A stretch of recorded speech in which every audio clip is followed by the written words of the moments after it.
Okay, good morning. എല്ലാവർക്കും പുതിയ ഒരു വീഡിയോയിലേക്ക് സ്വാഗതം. ഇന്ന് നമ്മൾ കാണാൻ പോകുന്നത് 14-ാമത്തെ പേജിൽ രണ്ടാമത്തെ ക്വസ്റ്റ്യൻ ആണ്. ഒന്നാമത്തെ ക്വസ്റ്റ്യൻ്റെ രണ്ടാമത്തെ ഭാഗം. അതായത് ഇങ്ങനെയാണ് പറഞ്ഞിരിക്കുന്നത്. Now with the information you have gathered write a brief character sketch of the old man Pelayo and Elisenda. ഇവിടെ നമ്മളോട് പറഞ്ഞിരിക്കുന്നത് എന്താണെന്ന് ചോദിച്ചു കഴിഞ്ഞാൽ, ഇനി ഒരു ക്യാരക്ടർ സ്കെച്ച് ഓരോരുത്തരുടെയും സ്വഭാവത്തെക്കുറിച്ച്, ആരുടെയൊക്കെയാണ്, ഓൾഡ് മാനെ കുറിച്ചും പെലായോയെ കുറിച്ചും എലിസണ്ടയെ കുറിച്ചും അവരുടെ സ്വഭാവത്തെക്കുറിച്ച് ഓരോ പാരഗ്രാഫ് എഴുതുവാനാണ് പറഞ്ഞിരിക്കുന്നത്. ഓക്കെ, അപ്പൊ നമ്മൾ ആ പാരഗ്രാഫുകളിലേക്ക് പോവുകയാണ്. ഓക്കെ, ഒന്നാമതായിട്ട് brief character sketch of the old മാൻ, അതായത് ആ പ്രായമായ വൃദ്ധന്റെ സ്വഭാവത്തെക്കുറിച്ചാണ് പറയുന്നത്. Okay, the old man arrives in the country yard in A state of physical ruin. അതായത് ആ ഓൾഡ് മാൻ, വൃദ്ധനായ മനുഷ്യൻ, അറൈവ്സ് വരുന്നു ഇൻ ദ കൺട്രി യാർഡ്, അതായത് ആ വില്ലേജ് ഗ്രാമപ്രദേശത്തേക്ക്, in the state of physical ruin, അതായത് ശരീരത്തിന്റെ ബലം നഷ്ടപ്പെട്ട അവസ്ഥയിലാണ് എത്തിച്ചേർന്നത്. അദ്ദേഹം എങ്ങനെയായിരുന്നു? അദ്ദേഹം ഫിൽത്തി ആയിരുന്നു. അതുപോലെ തന്നെ അദ്ദേഹം പിന്നീട് എങ്ങനെയായിരുന്നു? ഫിൽത്തി എന്ന് വെച്ച് കഴിഞ്ഞാൽ നിങ്ങൾക്കറിയാം, ഡേർട്ടി അല്ലെങ്കിൽ അഴുക്ക് നിറഞ്ഞത്, അല്ലെങ്കിൽ മണ്ണ് ഒക്കെ മേത്ത് പറ്റിയതായിരുന്നു. ബാൾഡ്, അത് ബാൾഡ് എന്ന് വെച്ച് കഴിഞ്ഞാൽ എന്താണ്? കഷണ്ടിത്തലയായിരുന്നു. ടൂത്ത്ലെസ് എന്ന് വെച്ച് കഴിഞ്ഞാൽ എന്താണ്? പല്ലില്ലാത്തതായിട്ടാണ് വന്നത്. ബട്ട് വിത്ത് എനോർമസ് വിങ്സ്, പക്ഷെ അദ്ദേഹത്തിന് ഒരു വലിയ, എന്താ പറയുന്ന, ഹ്യൂജ് അല്ലെങ്കിൽ വാസ്റ്റ് അല്ലെങ്കിൽ മാസീവ് എന്നൊക്കെ പറയാം. ഹ്യൂജ് വിങ്സ് എന്ന് വെച്ച് കഴിഞ്ഞാൽ ചിറകുകൾ ഉണ്ടായിരുന്നു. That mark him as a something other worldly. അപ്പൊ ഈ ചിറകുകളിന്റെ സാന്നിധ്യം അദ്ദേഹത്തെ ഈ ലോകവാസി അല്ല, മറ്റ് അതർ വേൾഡ്, അതായത് സ്വർഗലോകവാസിയായിട്ടോ അല്ലെങ്കിൽ ഈ ഭൂമിക്ക് അപ്പുറമുള്ള ഒരു ലോകത്തിലെ അംഗമായിട്ട് അദ്ദേഹത്തെ കാണുവാനായിട്ട് ജനങ്ങളെ പ്രേരിപ്പിച്ചു. Despite being caged. ഇനി രണ്ടാമത്തെ ഒരു സ്വഭാവം എന്താന്ന് ചോദിച്ചു കഴിഞ്ഞു കഴിഞ്ഞാൽ, അദ്ദേഹത്തെ ജയിലിൽ കേജ്ഡ് ആക്കിയിട്ടും, കേജ്ഡ് എന്ന് വെച്ച് കഴിഞ്ഞാൽ കൂട്ടിലാക്കിയിട്ടും, ഡിസ്പൈറ്റ് ബീയിങ് കേജ്ഡ്, അതായത് അദ്ദേഹത്തെ ഒരു കൂട്ടിലാക്കിയിട്ടും, മോക്ക്ഡ് എന്ന് വെച്ച് കഴിഞ്ഞാൽ കളിയാക്കിയിട്ടും, ആൻഡ് മിസ്ട്രീറ്റഡ്, അതായത് ശരിയായ രീതിയിൽ അല്ലാതെ ട്രീറ്റ് ചെയ്തിട്ടും, ബൈ വില്ലേജേഴ്സ്, ആ ഗ്രാമത്തിലുള്ളവര് അദ്ദേഹത്തെ എങ്ങനെയാണ് ചെയ്തത്? കൂട്ടിലാക്കി, കളിയാക്കി, മിസ്ട്രീറ്റഡ്, നല്ല രീതിയിൽ ട്രീറ്റ് ചെയ്തില്ല, by villagers. He never reacts with anger or protest. അദ്ദേഹം റിയാക്ട് ചെയ്യുന്നില്ല. എങ്ങനെ? ആങ്കർ, ദേഷ്യത്തോടു കൂടി, അല്ലെങ്കിൽ അദ്ദേഹം ഒരു പ്രതികരണവും കാണിക്കുന്നില്ല.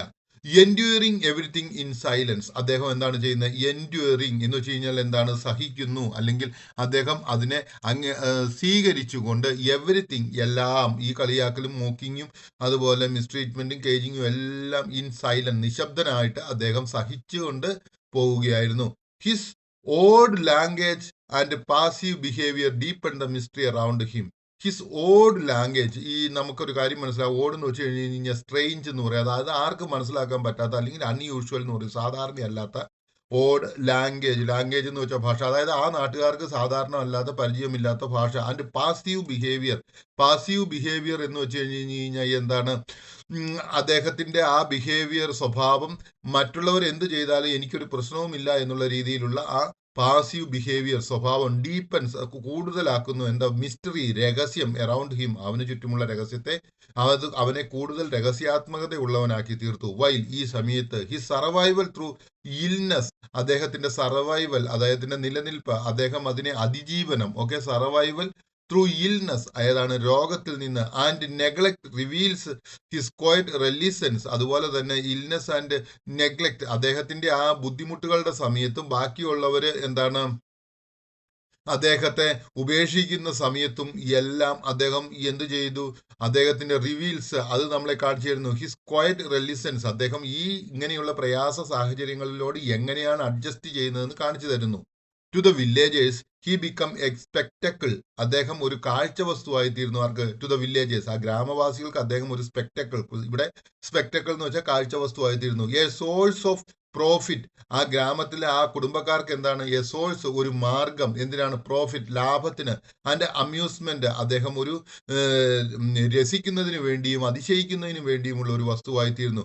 യെറ്റ്, എന്നിരുന്നാലും, ഹി റിമൈൻസ് എമോഷണലി ഡിസ്റ്റന്റ്, ഇതൊക്കെ ആയിത്തീർന്നിട്ടും, ആളുകൾക്ക് ചിരിക്കുന്നതിനും കളിയാക്കുന്നതിനും ലാഭത്തിനും ഒക്കെ ആയിത്തീർന്നിട്ടും, എമോഷണലി, വികാരപരമായിട്ട് അദ്ദേഹം എല്ലാ വികാരങ്ങളെയും അടക്കിക്കൊണ്ട് നിന്നു. അൺടച്ച്ഡ് ബൈ ദെയർ ജഡ്ജ്മെന്റ്, ആ ബാക്കിയുള്ളവരെല്ലാം അദ്ദേഹത്തെ ഇങ്ങനെയെല്ലാം ചെയ്തിട്ടും വിധിച്ചിട്ടും അദ്ദേഹം അവരുടെ ആ ജഡ്ജ്മെന്റുകൾ, അവരുടെ വിധിയെക്കുറിച്ചൊന്നും ഓർത്ത് ഒന്നും ചെയ്യുന്നില്ല. ആസ് ടൈം പാസസ്, സമയം മുൻപോട്ട് പോയപ്പോൾ ഹിസ് പ്രസൻസ് ഫെയ്ഡ്സ്, അദ്ദേഹത്തിന്റെ പ്രസൻസ് ഫെയ്ഡ്സ്, അതായത് അദ്ദേഹത്തിന്റെ സാന്നിധ്യം വളരെ പ്രധാനമില്ലാത്തതായിത്തീരുന്നു. ഫ്രം ദ മെമ്മറി, മെമ്മറി എന്ന് വെച്ചാൽ ഓർമ്മ, അതായത് വില്ലേജേഴ്സിന്റെ ഓർമ്മയിൽ നിന്ന് അദ്ദേഹത്തിന്റെ സാന്നിധ്യം തന്നെ എന്നേക്കുമായിട്ട് നഷ്ടപ്പെട്ടു പോകുന്നു. ഹിസ് കണ്ടീഷൻ ഡിറ്റോറിയേറ്റ്സ്, അവന്റെ ആരോഗ്യനില കൂടുതൽ കൂടുതൽ വഷളായിക്കൊണ്ടിരിക്കുന്നു. ബട്ട് സ്റ്റഡിയിലി, പക്ഷേ പയ്യെ പയ്യെ പയ്യെ racing above deteriorates, but his essence remains unchanged, അദ്ദേഹത്തിന്റെ എസൻസ്, അതായത് അദ്ദേഹത്തിന്റെ അന്തസത്ത, അദ്ദേഹത്തിന്റെ ആ സ്വഭാവത്തിന്റെ പ്രത്യേകത, അത് റിമെയിൻസ്, അത് നിലനിൽക്കുന്നു. എങ്ങനെ? അൺചേഞ്ച്ഡ്, മാറ്റമില്ലാതെ. ഇൻ ദ എൻഡ്, അവസാനം, ഹി ടേക്സ് ഫ്ലൈറ്റ് അക്വേർഡ്ലി, അദ്ദേഹം എന്ത് ചെയ്യുന്നു? അക്വേർഡ്ലി ടേക്സ് ഫ്ലൈറ്റ്, അദ്ദേഹം അവശതയോടുകൂടി പറന്നു പോകുന്നു. ബട്ട് സ്റ്റഡിയിലി, അദ്ദേഹം നേരെ ഉയർന്ന് അവശതയോടെ പറന്നു പോകുന്നു. റൈസിംഗ് എബവ് ദ ടൗൺ, ആ ടൗണിന് മുകളിൽ കൂടി. That failed to understand him, അവനെ മനസ്സിലാക്കാത്ത ആ ടൗണിന്റെ മുകളിലൂടെ അവൻ പറന്നു പോകുന്നു. Embodying the subtle unrecognized miracle hidden in plain sight, അതായത് എംബോഡിയിങ് എന്ന് വെച്ച് കഴിഞ്ഞാൽ കവർ ചെയ്തുകൊണ്ടിരിക്കുക, അല്ലെങ്കിൽ എന്താണ് പറയുന്നത്, സിംബോളൈസിങ്, അല്ലെങ്കിൽ അത് അവനോട് കൂടെ വെച്ചുകൊണ്ട് ദ സബ്സ്റ്റിൽ അൺറെക്കഗ്നൈസ്ഡ്, എന്താണ് അവിടെ ഈ എംബോഡീഡ് ദ സബ്സ്റ്റിൽ, അതായത് അദ്ദേഹത്തെ കുറിച്ചുള്ള ആ ഒരു അറിവ് അവർക്ക് മനസ്സിലാകാത്ത രീതിയിൽ, അല്ലെങ്കിൽ അവനെക്കുറിച്ചുള്ള അറിവ് അവനിൽ തന്നെ വെച്ചുകൊണ്ട് unrecognised miracle hidden in the plain sight, അതായത് അദ്ദേഹം എന്ത് ചെയ്യുന്നു? പയ്യെ പയ്യെ പയ്യെ ആളുകൾ അറിയാത്ത ആ മിറക്കിളായിട്ട് അവൻ അവിടെ നിന്ന് പറന്നു പോകുന്നു എന്നാണ് ഇവിടെ മനസ്സിലാക്കിയിരിക്കുന്നത്. ഇനി രണ്ടാമത്തത് നമ്മളോട് പറഞ്ഞിരിക്കുന്നത് a brief character sketch of the Pelayo, പെലിയോയുടെ ഒരു ക്യാരക്ടർ സ്കെച്ച് തരുവാനാണ് പറഞ്ഞിരിക്കുന്നത്. Pelayo is an ordinary man who initially reacts to the old man's appearance with fear and confusion. Pelayo is an ordinary man, അവനൊരു സാധാരണക്കാരനായ മനുഷ്യനാണ്. Ordinary മാൻ, സാധാരണക്കാരായ മനുഷ്യൻ. Who, അവൻ ഇനീഷ്യലി, ആദ്യം, റിയാക്ട്സ്, പ്രതികരിക്കുന്നു, to the old man's appearance, സാധാരണ ആ വാർദ്ധക്യത്തിലുള്ള മനുഷ്യന്റെ ആ അപ്പിയറൻസ്, സാന്നിധ്യത്തോട്, വിത്ത് ഫിയർ ആൻഡ് കൺഫ്യൂഷൻ, ഭയത്തോടു കൂടിയും പേടിയോടു കൂടിയും സംശയത്തോടു കൂടിയും. അപ്പൊ അപ്പിയറൻസ് വിത്ത് ഫിയർ, ഫിയർ എന്ന് വെച്ചാൽ ഭയം, ആൻഡ് കൺഫ്യൂഷൻ എന്ന് വെച്ച് കഴിഞ്ഞാൽ സംശയത്തോടു കൂടിയും മനസ്സിലാവാത്ത രീതിയിലും.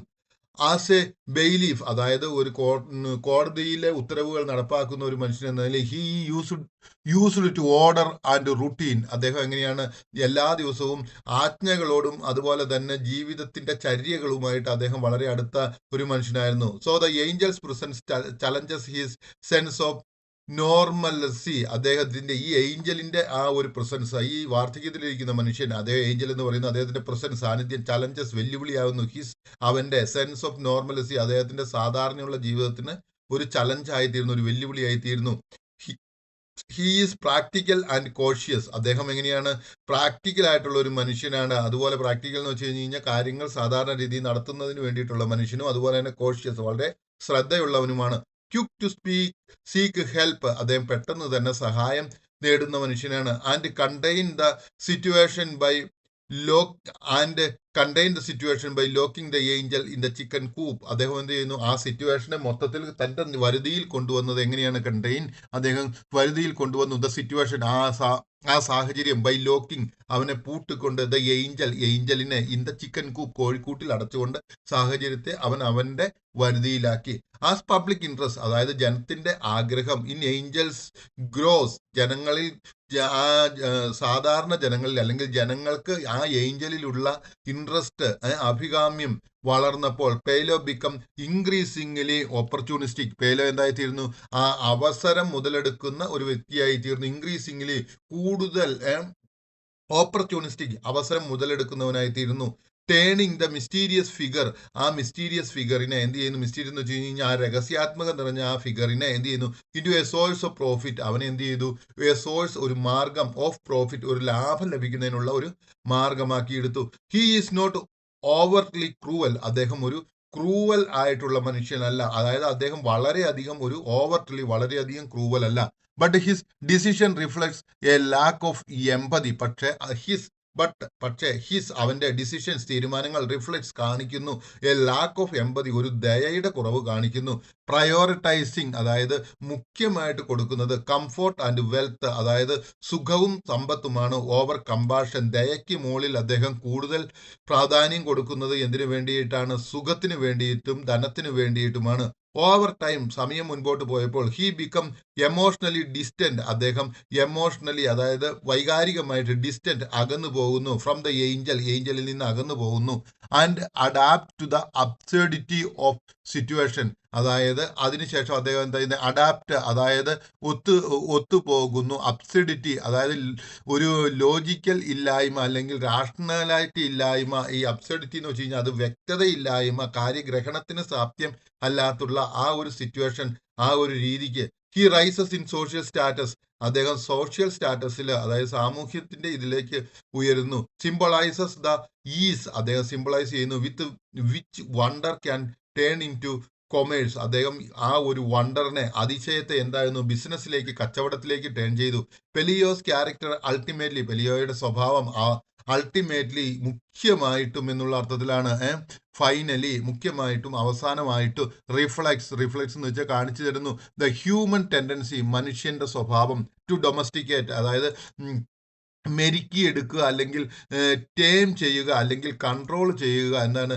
ദ മിറാക്കുലസ് എന്ന് വെച്ച് കഴിഞ്ഞാൽ അതിശയകരം, അത്ഭുതകരമായനെ. ആൻഡ് ഓവർലുക്ക്, അതുപോലെ തന്നെ ഓവർലുക്ക് എന്ന് വെച്ച് കഴിഞ്ഞാൽ ശ്രദ്ധിക്കാതെ ഇരിക്കുക. ഓവർസീസ്, അല്ലെങ്കിൽ എന്താണ് പറയുന്നത്? സൂപ്പർവൈസ് ഇറ്റ്സ് ഡീപ്പർ മീനിങ്, അതിൻ്റെ ആന്തരികമായ അർത്ഥത്തെ മനസ്സിലാക്കുവാൻ ശ്രദ്ധിക്കാതിരിക്കുന്ന ഒരവസ്ഥയിലേക്ക് ആയിത്തീരുന്ന ഒരു വ്യക്തിത്വമായിട്ട് അദ്ദേഹത്തെ നമുക്ക് ഇവിടെ കാണുവാനായിട്ട് സാധിക്കും. എനിക്ക് തോന്നുന്നു ഇത് മനസ്സിലായെന്ന്. ഇനി അടുത്ത വീഡിയോയിലേക്ക് നമുക്ക് പോകാം.